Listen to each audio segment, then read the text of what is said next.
নমস্কাৰ, times 30 north ইষ্টৰ দৰ্শকৰ বাবে এই মুহূৰ্তত লৈ আহিছোঁ এটা গুৰুত্বপূৰ্ণ খবৰ। ৰাজ্য চৰকাৰৰ কেবিনেটত কেইবাটাও গুৰুত্বপূৰ্ণ সিদ্ধান্ত।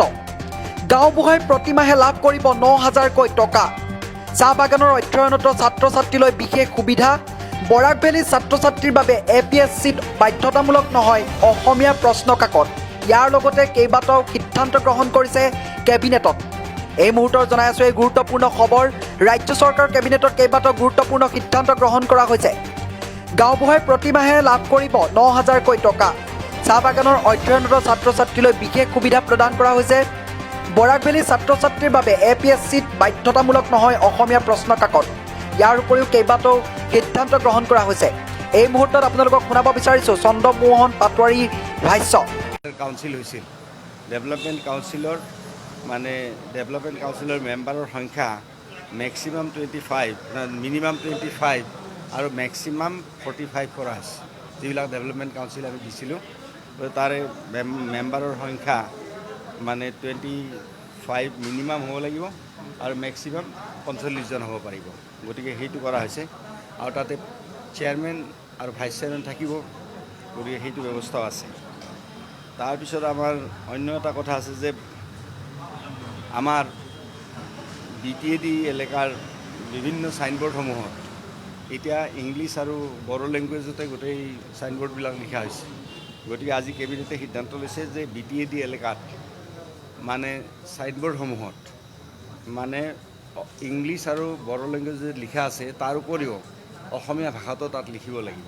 আজি কেবিনেটে সেইটো সিদ্ধান্ত লৈছে। সেইটো বাধ্যতামূলক হ'ব যে ছাইনবোৰ্ডবিলাকত অসমীয়া ভাষাও লিখিব লাগিব। ইংলিছ বড়োৰ উপৰিও অসমীয়া ভাষা লিখিব লাগিব। এইটো এটা আজি সিদ্ধান্ত হৈছে।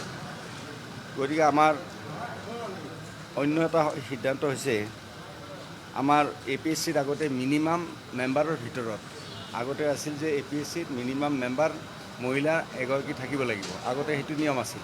কিন্তু আজি কেবিনেটে কৈছে যে সেইটো নহয়, যদি প্ৰয়োজন হয় বেছিও থাকিব পাৰে। গতিকে সেই মিনিমাম 1 শব্দ যিটো আছিল সেইটো আজি উঠাই দি পেলাই অ'পেন কৰি দিয়া হৈছে।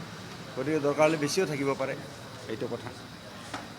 আৰু অন্য কথাটো হ'ল কি যে অসমৰ চাহ বাগিচাত 428খন চাহ বাগিচাত আমাৰ যিবিলাক ছাত্ৰ ছাত্ৰী পঢ়ে, চাহ বাগিচাৰ ল'ৰা ছোৱালী পঢ়ে, গতিকে তেওঁলোকৰ ডে বৰ্ডিং আৰু ব্ৰেকফাষ্ট আৰু লাঞ্চ এই গোটেইখিনি আৰু ফ্ৰী ইউনিফৰ্ম অসম চৰকাৰে বহন কৰিব।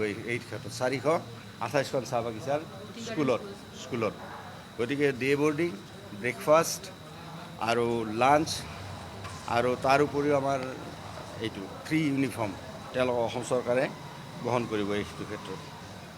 তাৰপিছত আমাৰ মাজুলীত ফৰেষ্ট বিভাগৰ পৰা 2টা ৰেঞ্জ আজি গঠন কৰা হ'ল আৰু 4টা বিট অফিচ মাজুলীত গঠন কৰা হ'ল।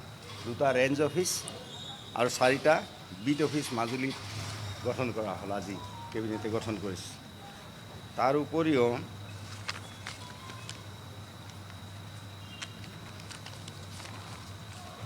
তাৰ উপৰিও আমাৰ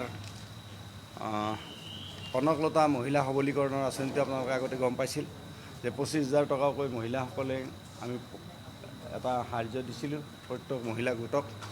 গতিকে সেই আঁচনিটোৰ অধীনত যিবিলাক SSGয়ে 25,000 টকা পাই কাম কৰিছে, গতিকে সেই এলিজিবল যিসকল SSG হ'ব, এতিয়া তেওঁলোকক 50,000 টকাকৈ মহিলা আত্মসহায়ক গোটবিলাকক দিয়াৰ সিদ্ধান্ত হৈছে আজি কেবিনেটত।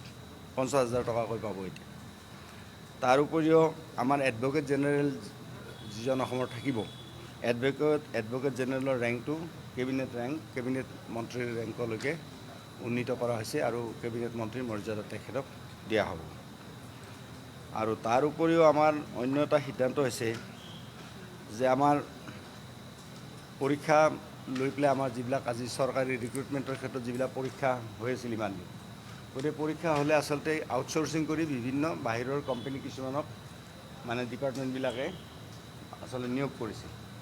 গতিকে আজি সেইটোৰ অন্ত পৰিলে। আজি কেবিনেটে সিদ্ধান্ত ল'লে আৰু মাননীয় মুখ্যমন্ত্ৰী এইটো ক্ষেত্ৰত এটা দৃঢ় পদক্ষেপ আজি তেওঁ লৈছে। তেওঁ এইখিনি প্ৰস্তাৱ তেওঁ আনিছে আৰু আজি কেবিনেটে সকলোৱে এইটো পাছ কৰিছে যে এতিয়াৰ পৰা কোনো পৰীক্ষা, কোনো নন গভৰ্ণমেণ্ট বেচৰকাৰী সংস্থাক দিব নোৱাৰিব কোনো ডিপাৰ্টমেণ্টে কোনো নন গভৰ্ণমেণ্ট এজেঞ্চি প্ৰাইভেট এজেঞ্চিক কোনো পৰীক্ষা পাতিবলৈ দিব নোৱাৰিব আজিৰ পৰা। এইটো কেবিনেটৰ আজি সিদ্ধান্ত আৰু মাননীয় মুখ্যমন্ত্ৰীয়ে এই সিদ্ধান্তটো তেখেতে বিচাৰিছে অন্তৰৰ পৰা, আৰু সেইকাৰণে আজি কেবিনেটে এই কথাখিনি পাছ কৰিছে। গতিকে আগত যিটো আউটচোৰ্চিং হৈছিল বিভিন্ন কোম্পানীত, গতিকে সেইকাৰণে খেলি মেলিবিলাক বেছি হৈছিল। আৰু সেইকাৰণে এতিয়া যি পৰীক্ষা পাতিব হয় ইউনিভাৰ্চিটি বিলাকক পাতিব দিয়া হ'ব, আৰু নহ'লে কোনোবা ডিপাৰ্টমেণ্টে যদি ভাবে যে নিজে পাতিব পাৰে তেওঁলোকেও পাতিব পাৰিব, কিন্তু নিজে ৰেছপনচিবিলিটি ল'ব লাগিব। তাত যদি খেলি মেলি হয় ডিপাৰ্টমেণ্টৰ যিজন হেড তেওঁ জগৰীয়া হ'ব।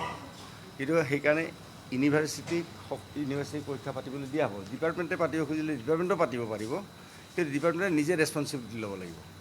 কিন্তু আমাৰ ইতিমধ্যে যিবিলাক পৰীক্ষাৰ কাৰণে আমাৰ পৰীক্ষা হ'বলগীয়া হৈ আছে, যেনে SI পৰীক্ষাটো মাজতে হৈছিল, গতিকে ঠিক তেনেধৰণে আমাৰ SI আৰু কনিষ্টেবল, পুলিচ কনিষ্টেবল, তাৰপিছত ৰুৰেল ডেভেলপমেণ্টৰ যিখিনি পোষ্ট আৰু ইৰিগেশ্যন, এই গোটেই যিকেইটা ডিপাৰ্টমেণ্ট ৰেডি হৈছে পৰীক্ষা লোৱাৰ কাৰণে, বা অন্যান্য যিবিলাক পৰীক্ষা ৰেডি ইতিমধ্যে হৈছে, গতিকে সেইবিলাক পৰীক্ষা আমাৰ ইউনিভাৰ্চিটিয়ে কণ্ডাক্ট কৰিব। অসমৰ ডিব্ৰুগড় ইউনিভাৰ্চিটি হওক, গুৱাহাটী ইউনিভাৰ্চিটি হওক, চেণ্ট্ৰেল ইউনিভাৰ্চিটি হওক, তেজপুৰ ইউনিভাৰ্চিটি হওক, বা এগ্ৰিকালচাৰ ইউনিভাৰ্চিটি হওক, মুঠতে ইউনিভাৰ্চিটিয়ে পাতিব এইটো পৰীক্ষা। গতিকে এতিয়া এই গোটেই SI কনিষ্টেবল, তাৰপিছত ৰুৰেল ডেভেলপমেণ্ট, ইৰিগেশ্যন, এই যিটো পৰীক্ষা হ'ব, এই পৰীক্ষাটো এতিয়া ৰেডি আছে যদিকে চব এপ্লিকেশ্যন বা অন্যান্য কথাখিনি, গতিকে এই পৰীক্ষাসমূহ ইউনিভাৰ্চিটিয়ে পাতিব। এইটো এটা ভাল সিদ্ধান্ত হৈছে। কোনো প্ৰাইভেট এজেঞ্চি কোনো গ্ৰহণ কৰিব নোৱাৰিব। তাৰ উপৰিও আজিৰ দিনটোত এটা কথা হৈছে যে